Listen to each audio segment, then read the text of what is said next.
ज्यादातर बच्चों को पता ही नहीं होता कि हम उसको पढ़ना कहां से है।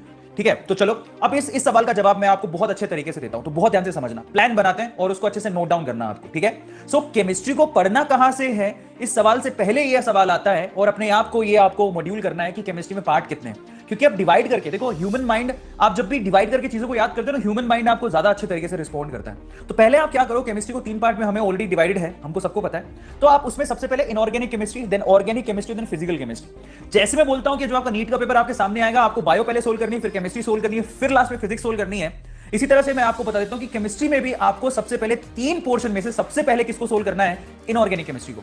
अब आपको पढ़ना भी उसी के मुताबिक है, इनऑर्गेनिक केमिस्ट्री सबसे पहले, फिर ऑर्गेनिक केमिस्ट्री और फिर फिजिकल केमिस्ट्री की तरफ अपने को जाना है। ठीक है, अब इनऑर्गेनिक, ऑर्गेनिक और फिजिकल केमिस्ट्री पर आ गए हम लोग, 3 पार्ट में हमने उसको डिवाइड कर दिया। अब इनऑर्गेनिक केमिस्ट्री की बात करते हैं। इनऑर्गेनिक केमिस्ट्री को सबसे पहले तो पढ़ना कहां से है और फिर क्या पढ़ना है। इनऑर्गेनिक केमिस्ट्री को आपको पढ़ना है एनसीईआरटी, इसके अलावा कोई बुक आपको लेने की जरूरत नहीं है। ओके, एनसीईआरटी को रीड आउट करो, इसके अलावा कोई बुक रेफर करने की जरूरत नहीं है। अब पढ़ने का तरीका क्या होगा, मैं आप सब बच्चों को बोलता हूं, एनसीईआरटी में जितने भी आपके इनऑर्गेनिक केमिस्ट्री के चैप्टर्स हैं, उनमें सबसे पहले और सबसे इंपॉर्टेंट चैप्टर है वो है केमिकल बॉन्डिंग, दूसरा वाला है इक्विलिब्रियम। ये दोनों ऐसे चैप्टर हैं जिसमें से सबसे ज्यादा सवाल पूछे जाते हैं।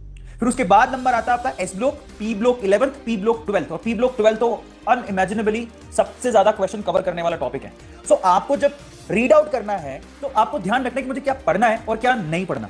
सो आपको अननेसेसरी वो टॉपिक नहीं पढ़ने हैं जिसमें से पिछले 10 सालों से सवाल ही नहीं पूछे गए हैं। तो इसलिए आपको क्या करना है, जब आप एनसीईआरटी रेफर कर रहे हो तो मैं सिर्फ 2 बुक्स के लिए बोलता हूं, एक एनसीईआरटी रखो, दूसरा क्वेश्चन किस तरह के आते हैं उसके लिए आप पिछले 10 साल या 15 साल के पेपर ले लो।